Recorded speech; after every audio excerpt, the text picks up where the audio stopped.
Alright guys, today we're going to talk about this Yes Welder. This company contacted me a while ago and asked me if I'd be interested in taking one of their welders and trying it out.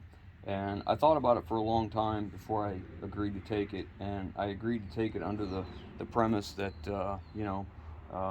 I'll use it, whatever I think. That's how it works, you know. I'm not going to sugarcoat it and make it sound better than it is. Now, that being said, let's talk about what it really is. This is a MIG, TIG, and arc welder that you can buy for $399 shipped to your door. Okay, it's made over the pond. You know, it's going to be exactly what you expect. Okay, and I'm okay with that. But what was attractive to me was the fact that I want to learn how to TIG weld and arc weld. I'd actually like to learn how to MIG weld as well. Um, so I thought this was a good opportunity for me to learn this, and at the same time maybe appeal to a lot of the guys that have a shop at home that you're working on smaller stuff, because this machine is rated to do, I think, 1/4 inch material. That's as heavy as you can go with it. And I thought it'd be a good opportunity for me to learn, as well as possibly somebody at home who's looking at, trying to get into this but doesn't want to break the bank. I want to learn first, and then learning on this might direct me as to what I want or don't want in another welder if I buy another one. So that's why I agreed to it. And then what I've decided to do is, once I am comfortable that I can make a decision on the welder that I do want, we're going to give this away. And don't leave in the comments, send it to me, okay, because that's not how it's going to work. I'm going to choose someone and I'm going to send it to them and see what they think about it. I'll pick someone that I think needs it and can use it, and go from there. But it is the model number is right here. It's a MIG-205DS. The DS, I assume, means dual source, because it'll run on 110 or 220. It's hardwired for 110. That's their standard 20 amp, 110, 120 volt, whatever you call it. And then it comes with an adapter to go from that to your 30 amp 220. So, I mean, almost everybody's got a 20 amp plug in their garage. Not everybody has a 30 amp 220. So I thought that would be attractive to a lot of people. Comes with this stinger for arc welding. Again, everything that they send with it is exactly what you're going to expect it to be. Comes with an owner's manual, some Teflon tape. This is a roller, so if you change over to flux core, there's 2 different thicknesses there. You turn it one way for one thickness, the other way for another thickness. It comes with a couple extra tips for the MIG gun. You can see, maybe you can see that. There are 2 different diameters for wire, and there's one in it. The machine says it'll take 023, 030, and 035. For us, we're not going to mess with anything but the 035, because everything we do is usually thicker. It comes with this MIG gun, and it has a screw-on nozzle, and there's a tip already in it. It's like 30 thousandths. And it comes with the working lead or ground clamp or whatever you want to call it. And again, it's exactly what you expect. It does not come with a TIG torch, and they were going to send it to me. I said, well, don't send it without a TIG torch, because what is a TIG welder without a TIG torch, right? So this is a TIG torch that they sent with it, and there's no tungsten, but it does have the nozzles and the tips, so we'll have to pick up some tungsten. It does not come with a regulator for your gas bottle, so I'm going to be buying a 4 foot tall, just solid argon, just argon, no mix. And it came with a hose to go from the back to go into here. It's a ball and seat type fitting. I don't have it out here because I have it in the van, so we can go to the supply house and make sure that the regulator I get will work with that hose, or I have to get a new hose, whatever it is. And I'm going to get the tank. I need to get some MIG wire as well. And this is one downfall of every video I've seen about these welders, is every single one of them has this door crushed in, and it's from the way it's packaged. They put it in there and all the stuff just pushes up against it. It's not a big deal, but whatever. It takes, you know, a small roll of MIG wire, and you can change your rollers here. You can change your tension on your wire. The wire feed's spring-loaded. That's kind of nice. The roller, if you can look right in here, you can see the two different grooves on the roller. You can change that out for your wire thickness, and that's pretty simple. It's just a thumb wheel. Doesn't get much easier than that. So you just pull that off, pull this out, and then flip it over, depending on which thickness you're using. Apparently that's in millimeters, 0.9, 0.8. It is keyed, as you can see, for the drive. I think we're going to get 30 thousandths MIG wire, 30 or 35, probably 35, because that's mostly what we use. And I'll be using this thing mostly to the max of its capacity. I won't be doing anything really thin. But anyways, so the idea is, I just wanted to show you that I got it, and I'm going to get the stuff, get to using it, and once I have used it and I'm comfortable with it and I can give you an opinion, I'm going to bring you back and show you what I have learned with it and what I think about it. There's no doubt, I've seen a lot of videos about these, that they work well. The question is only the longevity of it, because of, you know, the nature of the cost of it, the build, that kind of thing. So once I get all the stuff together, I'm going to use it for a little while, and I'll bring you guys back and we'll talk about it and see, you know, if it's the right fit for maybe somebody else. I end up having another regulator. I had this, been laying around for a while. Only thing I had to do is, it was set up for compressed air or propane, I can't remember. So we had to change this fitting out, and I had to buy this fitting here, which these two things were like, I don't know, 18 bucks. So I could use that. Otherwise you'd have to buy a, you know, regulator. I bought the wire for it, which I bought the 12-pound. I think it's 11, 12 pound, whatever that is. I saw some guys complaining about that fan, saying it's annoying, it runs all the time. I don't know, I'm in a shop, it's loud always, so it doesn't really bother me, but that isn't such a bad weld for a $399 welder. I'm okay with that. Let's see what the other side looks like. A little bit of spatter on this one. I did notice that for some reason, now that's on 110. We're just plugged into the shop 120, 20 amp plug right there.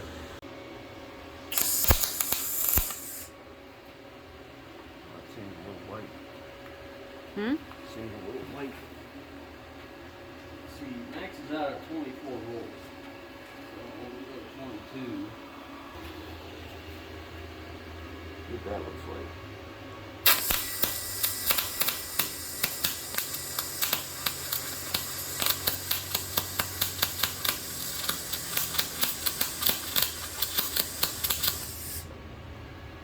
Well, you see this? Now, mind you, this is rusty metal I've cleaned up the best I can.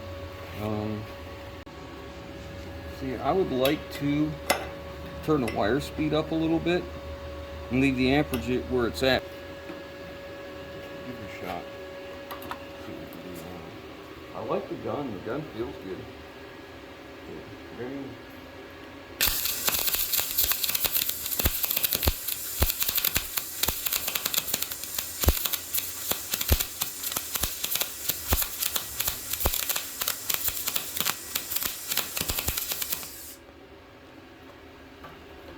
Okay, so that was better. And I could probably turn that down just a little. Let's see what we get then.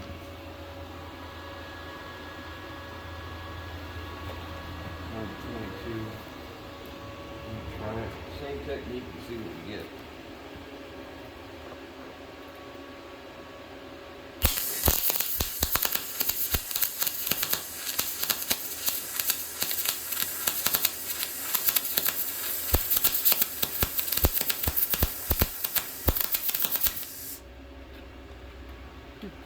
Seems to throw show bigger sparks than your other welder. Like, not as many, but like bigger to where it would burn you. So, yeah. That looks good. Well, I mean, it is what it is. We're just trying to like fine tune and see which way we need to go. Like, I'm turning it down now and look at how we're starting to undercut the metal right there. You can see how the edge of the metal is starting to melt. That could just be me, but all right. So this one is the one I'm the happiest with, and it was turned up higher, but I had more spatter. Like, we don't have as much spatter on this. I don't have a lot of material here to work with, and it's getting hot too, so it's going to change things. But I'm going to turn it down some more and see what we go to here. Let's go down to 20.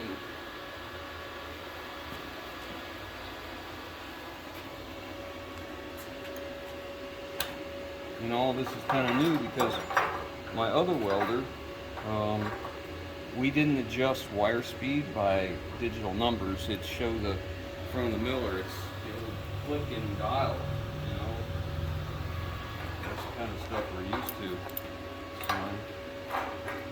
So here.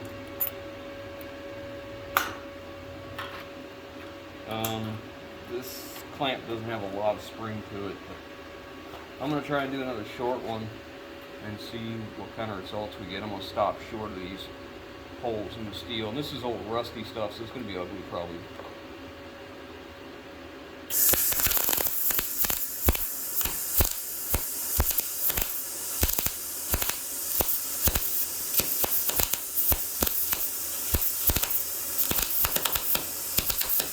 Yeah, that was I was sliding around a bit, not comfortable. See if I can get it better this way.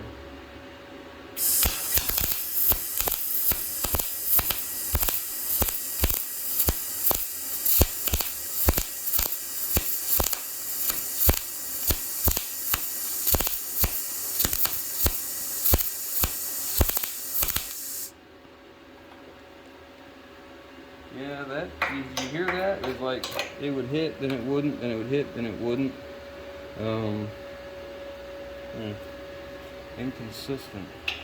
I'm gonna go back up. I'm gonna max it out and see what it's got. That's 24. That's the max it can do.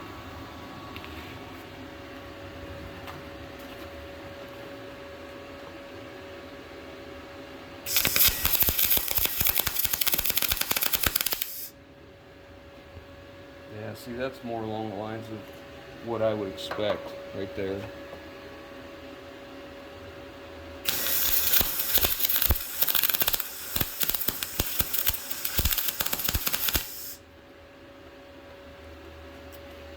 There you go. That's where I think I need to be. So I'm maxed out, and that works for me. So I'm gonna lay this. This is a 3/8 plate here. And I'm just gonna put a 3/8 plate T on it. It's just some little piece of scrap I had laying around.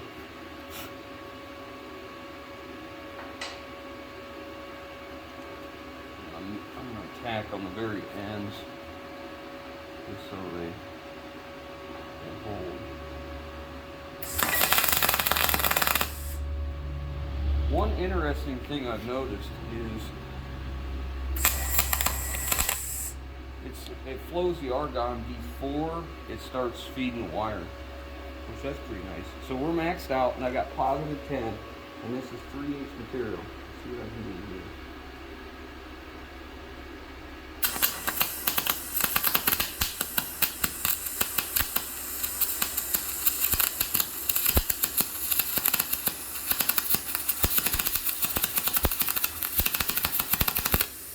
And it keeps flowing the argon after too. You can adjust how long it flows after. I'm pretty pleased with that. What do you think? Yeah. Can you see that well? That's a pretty nice bead. It's definitely different than the transformer based one I'm used to, it has a different feel. Let's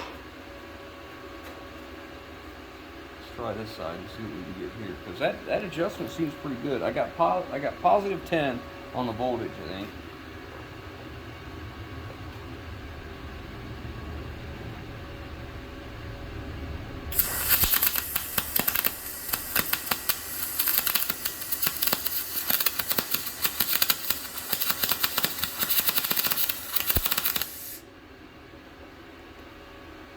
I gotta tell you, that's not bad. This is old rusty metal.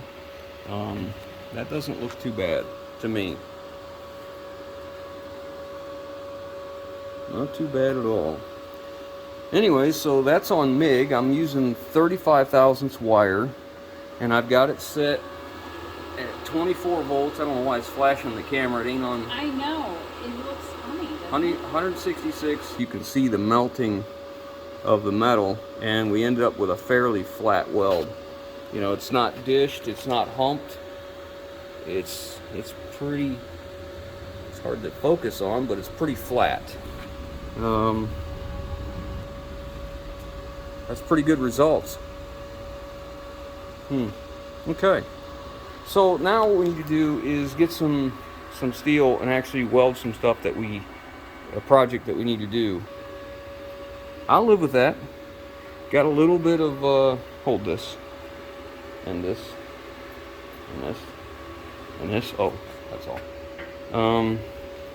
Get a brush, get a little bit of impurities on the top there, but, you know, again, this is old rusty metal, so I'm not upset with that.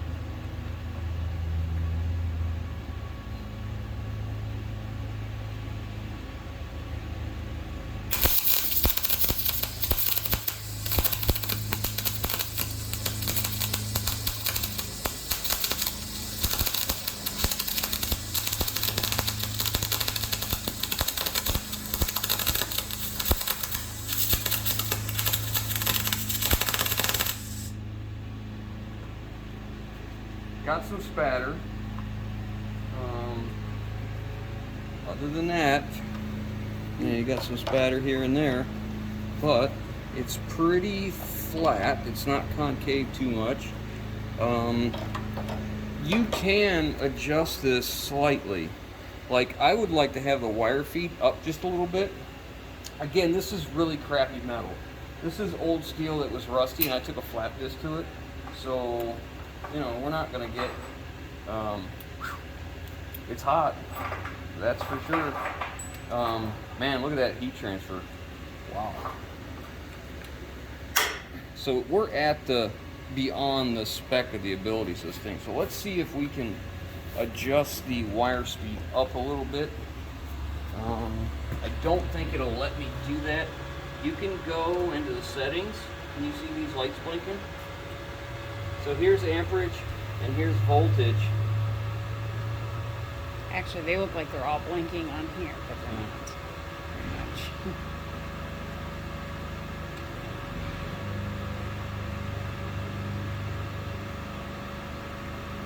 You can adjust the voltage plus or minus 10. I suppose I'm going to go minus 5 because I was plus 10. And let's see what that does. I still have the same amperage, but the lower voltage. See if this will do any better.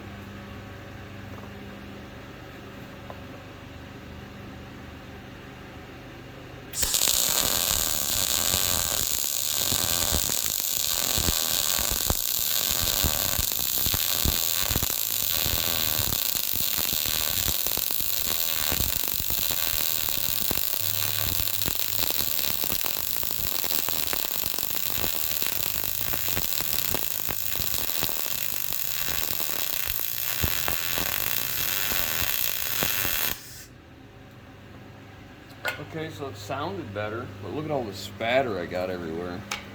It's much finer than the other side, and I'd say my technique wasn't nearly as smooth either as the other side. I think the other side probably gave me a better result. I had some spatter, but it was less. I don't know, but you know, like I said, it's rated for a 1/4 inch, and we're doing, so I need to turn it back like I had it to begin with, and run it on that. Sure does get that metal hot, doesn't it? You ain't kidding. I mean, there's not a lot of metal there to displace the heat, so it's going to hold it. If it was a bigger piece of metal, it would, you know, smells like burnt popcorn. Yeah. Yeah. This is one I did earlier, but we had technical difficulties with the camera. Somebody accidentally took a picture instead of a video. Oops. Yeah, and this will set at the max setting on the with the +10 on the voltage, and it turned out pretty decent for me. I mean, I'd be okay with that. Like you can see here how it was narrower weld here, and I got wider because as I started going, I started to slow down a little bit and let the weld come out a little farther, which is what I should have been doing. But again, it's all learning. I just want to learn the machine and learn, you know, what I'm doing. Because, you know, without having actual training, it's hard to know what you're doing right or doing wrong. So bring that up. Yeah, there's some spatter. You can almost hear where every one of these little spatters are in the impurities in the weld. You can almost hear that in the welder when it's going. I think with some fine tuning, I could get better and have a much better weld. Like a lot of this is just technique and trying to get it set up. But and you're not used to digital, like you yeah, said. I'm certainly not used to digital.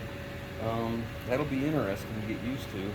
But this is some of the lighter stuff that I tried, and I kept moving the settings just a little bit. This was the setting that it said to use. This was me going just a little bit hotter, and this is going even hotter. And up here you can see I'm actually undercutting on the metal, I think it's called. But you can see what I'm working with. This metal's kind of rusty. So you're going to get some of this crap that I've got in there. You see the rust coming out of there. It is what it is. Overall, man, I got to tell you, I'm pretty pleased with it. Now, I got everything for the stick weld and the TIG weld, but I'm going to play with that for a while because I really don't have a clue. I've never done it before. So let me play with that, and once I do, I'll come back with another video and let you know what I think about it. I mean, it's not going to be a very good opinion because I'm not a TIG welder, I'm not a stick welder, I'm really not a MIG welder. So take it for what it is. If you're a guy at home just trying to figure out like I am, it's a good, cheap, easy way to get started, I think. That's what I would go with, right? Yeah? Yep. Yeah. Okay. Catch you on the next one, guys. Okay, so I've been using this machine on a project now for a little while, and I'm getting more comfortable with it and learning more about it and how to use it and how to set it. And I thought I'd share just a few things that I have found. So I'm not used to a digital readout because my old welder just has 6 positions for your voltage, and we have wire speed. That's our adjustments. And this one has a lot more adjustments than, you know, obviously, because the technology is different. First, it's a multiprocessor. Second, this is an inverter-based machine versus a transformer-based machine. So the big difference is our electricity that we get coming out of our plugs is fairly consistent, but it's not perfect. So on a transformer-based machine, we have electricity that's coming in and it's kind of doing this. It's going up and down from 240 volts, which is how I run that one. That's the only way it's run, is 240 volts. So when you go above it and go below it, you have an inconsistent supply. And the only way I can think to explain this is a garden hose. Think of your garden hose and you're spraying stuff, and then you get a kink in the line and it slows down, and the kink's gone, it comes back. That's kind of what I'm trying to get to here. So in a transformer-based situation, that comes in, whatever supply comes in, what's coming out is affected equally. So the transformer on the other side, because this is a DC welder, on the DC side of it, it's going to fluctuate. Now, it's not going to fluctuate and act the same way that AC does, because it's not alternating current, it's direct current.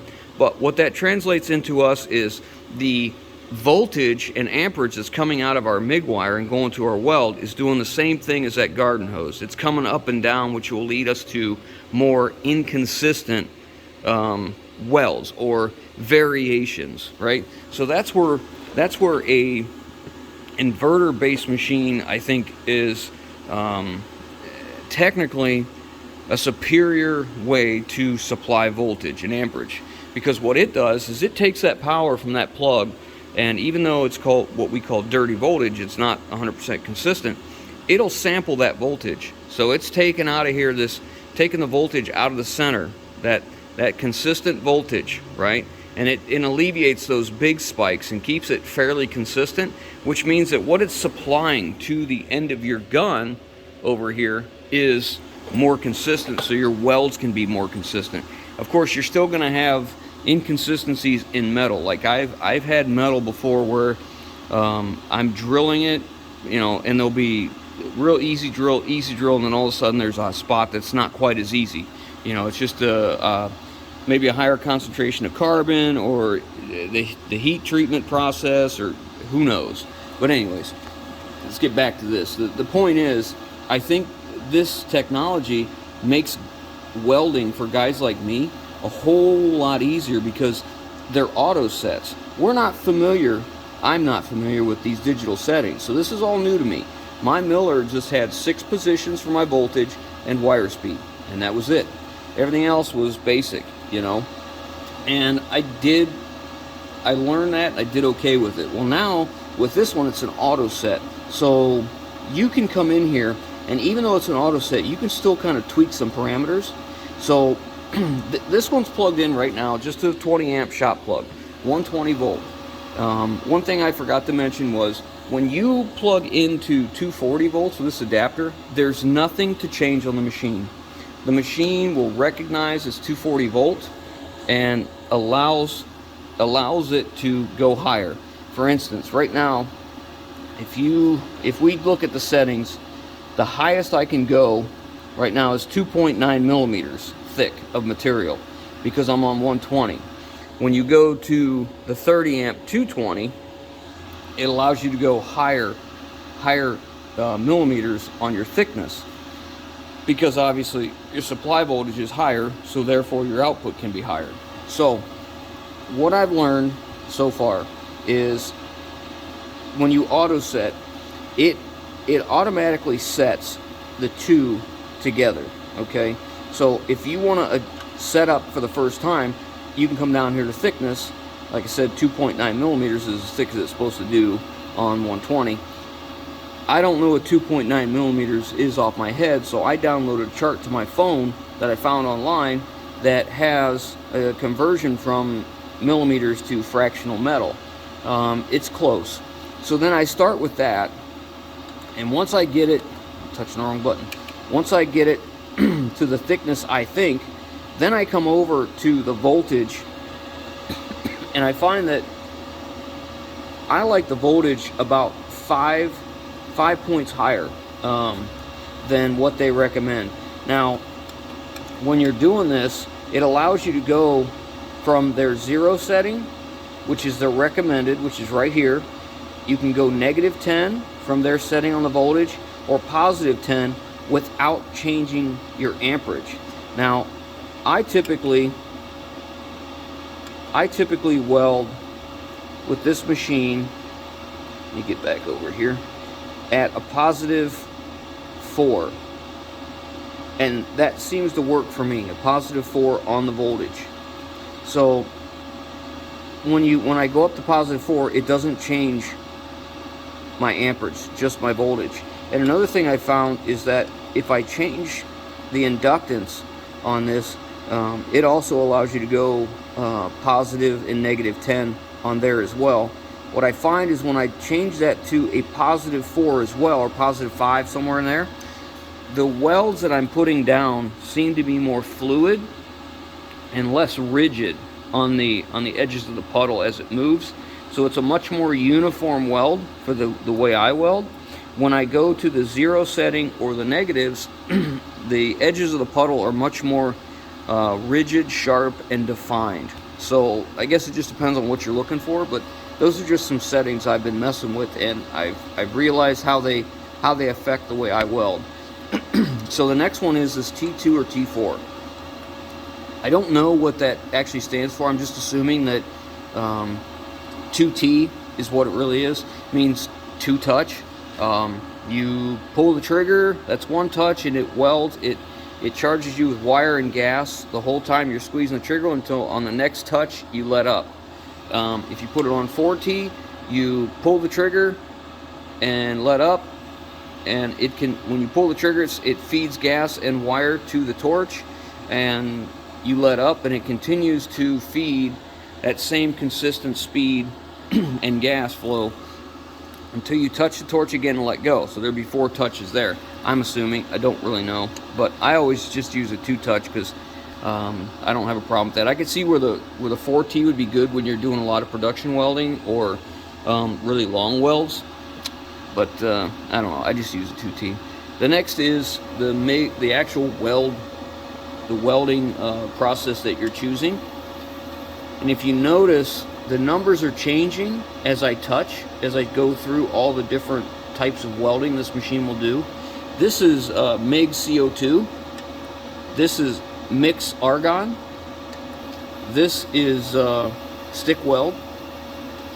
And this is lift to start TIG. And this is gasless. So if you notice, as I change, it changes settings, and that's based on the last thickness of material that I was welding. So you could be, if you're going the same material but you're just going to a different process, it's already set up what they recommend based on the way you had it set before. I'm going to set it back to MIG because that's what we do. Interesting thing was, I learned the other day was that I had been looking at flux core welding, gasless MIG welding, as something we did because we didn't have access or didn't want to spend the money to get the argon, the regulator, you know, and all that stuff. But what I learned the other day was a lot of people will use a flux core welding wire unshielded because it can give you a deeper penetration of weld, because argon and argon mix actually pulls some heat out of the weld when you're using a shielding gas. So actually, I suppose in some situations a gasless flux core wire could be a benefit for sure. And apparently that's one of the reasons that some guys like to use stick weld, because it doesn't have the argon shield, so you can get a deeper penetration because the argon isn't pulling heat out of the weld. So I learned a little something the other day. Changing from 23 thousandths to 30 or 35 is just that simple. I mean, other than, now this needs to be clarified, the wheels they give you for these only have 2 grooves. So and it says 0.8 and 0.9. That's what's on the groove. So I assume you're going to use either, I don't know if you need a different roller for a 0.6, the 23 thousandths, but we only have a 0.8 and a 0.9 roller that came with it for the flux core. We run 35 thousandths. I don't ever see me use anything smaller because we just don't weld much thinner stuff. So maybe that, if you're going to weld thinner, maybe that's something you want to look at with Yes Welder. The gas button, I really like that. That was a nice feature because when I was first setting up, I wanted to get the flow set correctly on my welder, and it's not necessary, but it is a nice little touch because I could hold that button and I could adjust my regulator to where I wanted it without wasting wire coming out the end of the torch and without charging that wire with electricity, you know, to actually weld.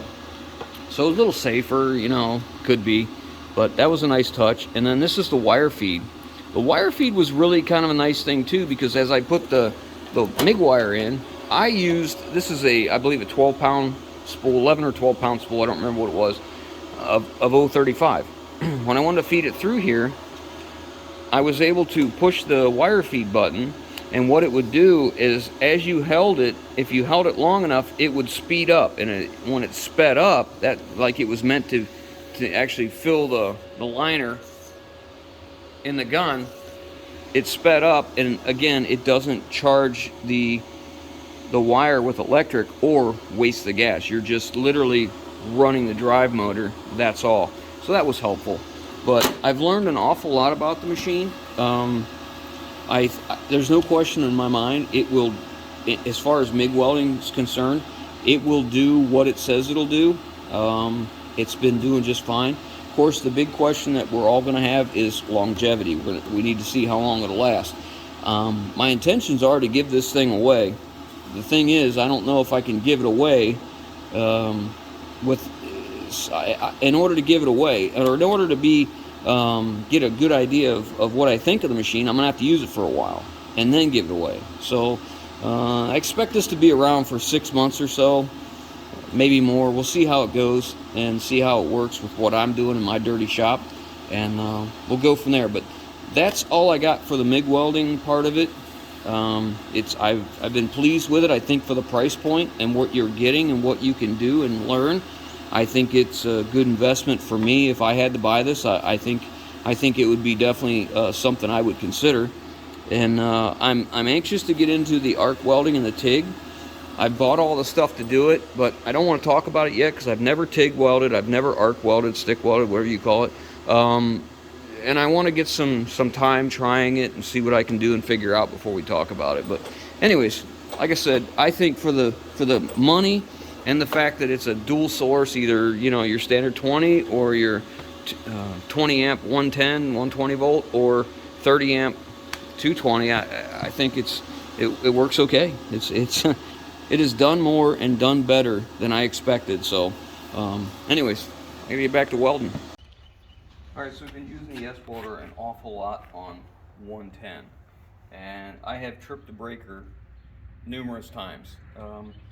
The manual says that on 110 volts, this machine pulls 5 kVA, which after you do calculations, if I've done them right, it's like 45 amps. Well, we'll never be able to pull 45 amps off this. It's a 20 amp circuit. It will do exactly what's happened. The breaker will trip. But that's all the way to the max. So you could, back it down and be okay. On 220, it says it uses 7 kVA, and when I did that calculation, it's right about 32 point something amps is what it pulls. Now, I'm gonna go, they supply you with this adapter, and in the video I talk about this being a 30 amp 240 volt adapter, and I should have looked a little closer because this is not a 30 amp, this is a 50 amp. There are some special section and exceptions for welding, conductor size and ampacity and all that in the National Electric Code. I don't want to get into that. I just want to get into the basics of this. Basically what happens is when you take a welder and you run on 120, it withdraws more amperage because it's on one phase of what you have come in. Even though our home electric is considered single phase, when you look at your panel, you have 2 hot legs coming in. You have one phase of 120 and a second phase of 120. So what we're doing essentially is plugging this into the 2 different phases. So we have 120 here and a different 120 here on a different phase. And then this is our ground. So then what happens is, because you have 2 separate phases and you have 2 separate 120 volt sources, the ampacity it draws per leg is less.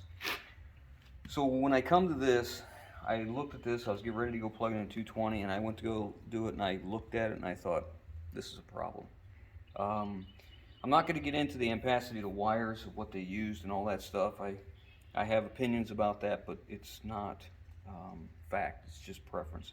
So I'm not going to talk about that, but what I am going to talk about is, I believe if you own this welder or you buy this welder, you need to take this adapter and cut it in half and throw it away. It is my belief that this thing is far too dangerous in the wrong hands. What this adapter does, it gives someone the ability to plug this into a 50 amp 240 receptacle, and at the same time it allows you to take this end and plug in any standard 120 device or cord, and that is a safety issue. That's a problem, because what's going to happen is, we'll go over to our panel here. Okay, we're going to plug in here.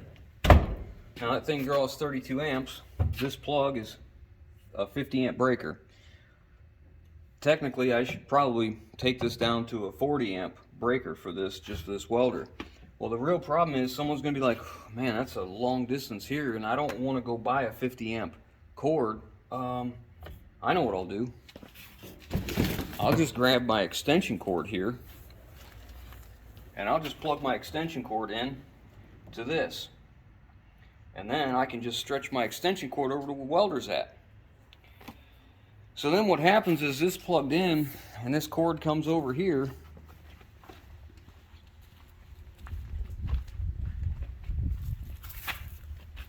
Public does one of these numbers and plugs it in, and now he has 220 volts supplied to his welder through his extension cord and that adapter. The problem I see is none of this is rated for 50 amps or even close, for one. But the bigger problem I see is while this is plugged in to that adapter over there, as soon as John Q. Public is finished and he unplugs this and lays this thing on the ground, and if he forgets it's still plugged into that thing over there, and he says, "Wife, could you grab me that grinder?" She's going to go ahead and grab this plug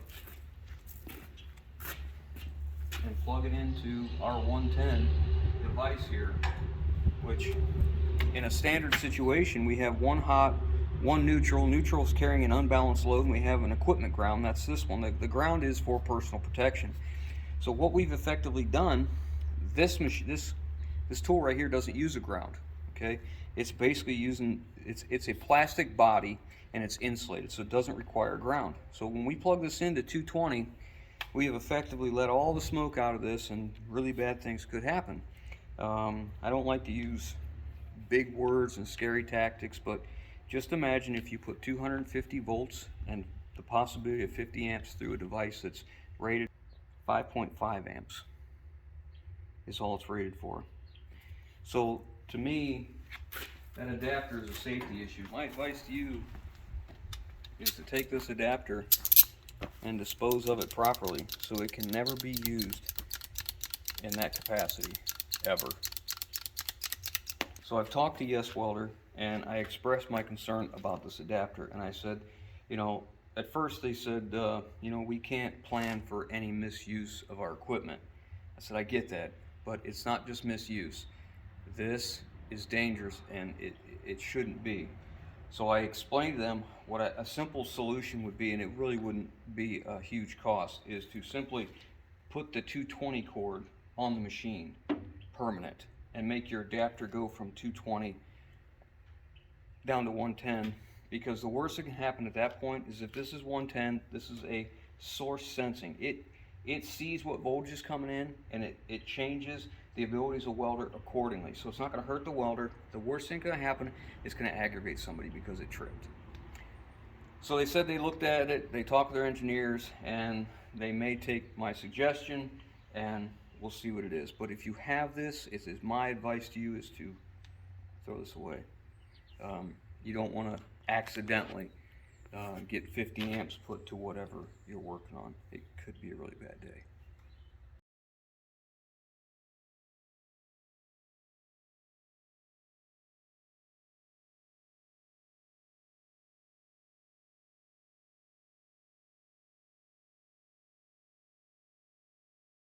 Alright, so I have turned it up all the way, and I have a couple pieces of 1/2-inch plate here, and it still has some mill scale. It was old rusty stuff. I flat disc it.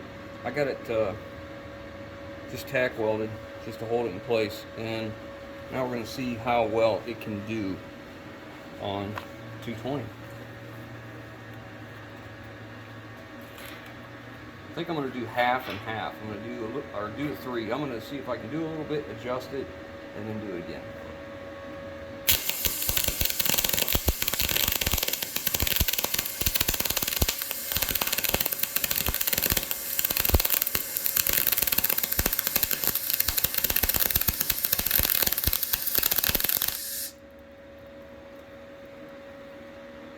Well, it's a pretty nice puddle. I have the inductance turned up to a +5 right now, +4. I'm going to go +5.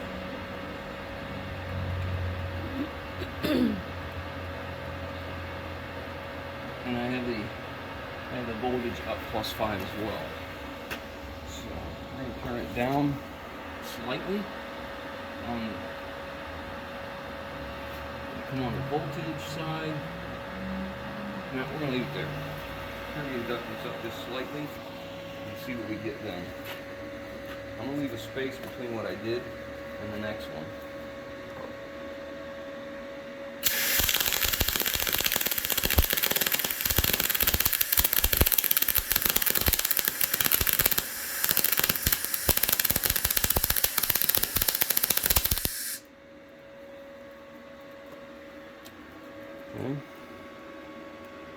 we're getting some smoke on here, and I assume it's our dirty metal.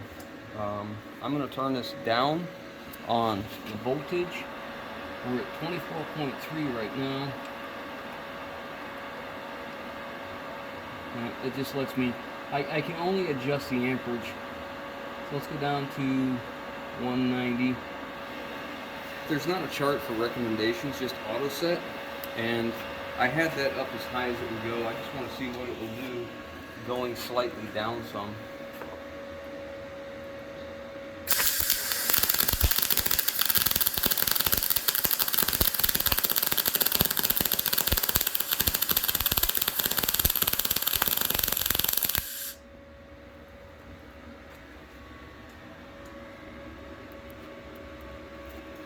Well, I'm not sure. Let's get my wire brush and we'll clean that up. But we got a little smoke in here. So I turned that down a little bit. You notice how the spatter kind of went away. You can see I had spatter here, spatter, and then it kind of got less here. So that might be a better setting. And look at the heat signature across there. So when I turned it down, we were actually doing better and even than we were in the front. The very first one, you can see how much longer it is than the others, but it didn't get as much heat. Now mind you, we're heating up this metal as we weld as well. So I'm going to turn it down just a little more and see where we end up. You know, really, the best thing we could do would be to weld this and then cut it apart, cut each weld, and see what we have at each place. Alright, let's turn the amperage down just a little bit. Go 180, 85, 185. Let's see what that looks like.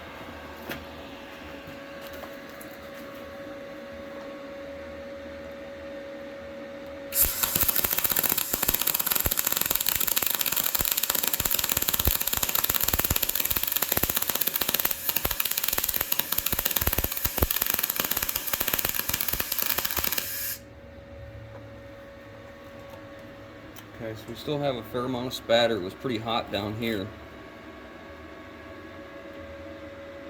I think regardless, we're doing okay. The proof will be in the pudding.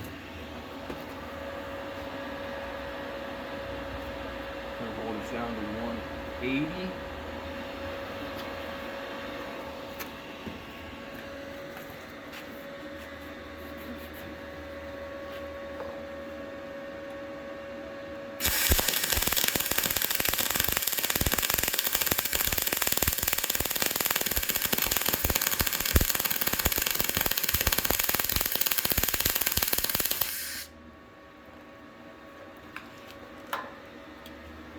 Okay, well, I think that's probably appearance-wise, that looks the best. The heat sink looks even because you can see it from one to the other, from one end to the other end.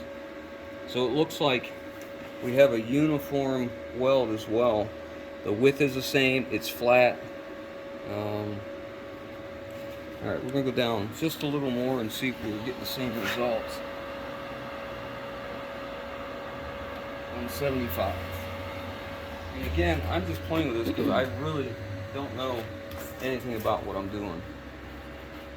Okay, so you can see there's no heat signature except for here to here, discoloration of metal. You can see here, it's 100% from the time we start to the time we ended.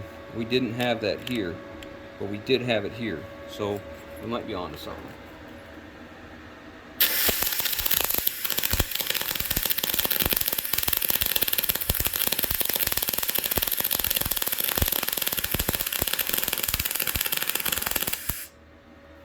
I believe we're getting too low because I'm doing the same pattern. We're too low on the amperage because I feel like it's sitting on top. You see how this is so much taller and I'm doing the same pattern, the same timing, and this is flat and this is starting to be humped. So I don't think we're getting as deep in that. So let's see if we can go back up where we were to 180. Okay. And we'll finish that off and see if we get the same thing now.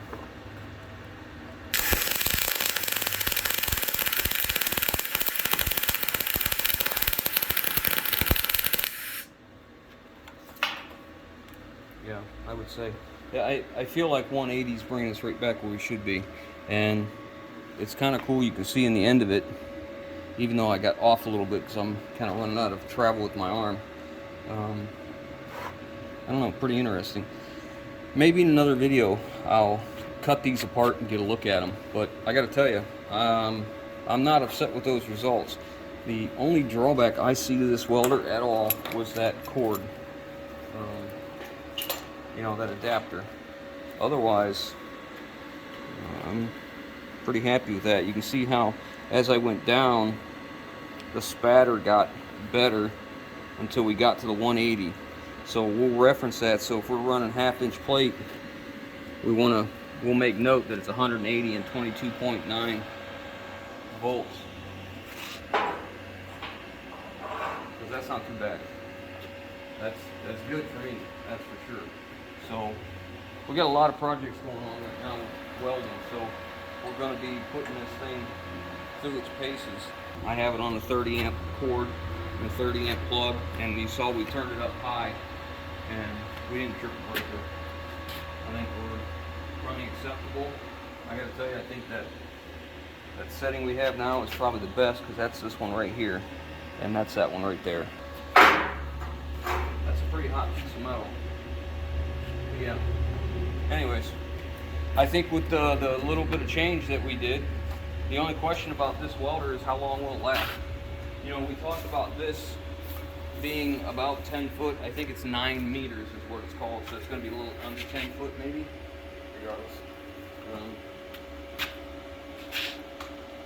I don't know. As far as the MIG portion goes, I'm pleased. So that's about it, guys. Hope you enjoyed that, and next time we talk about this, it'll be on hopefully the TIG or the stick weld, one or the other. So catch you on the next one.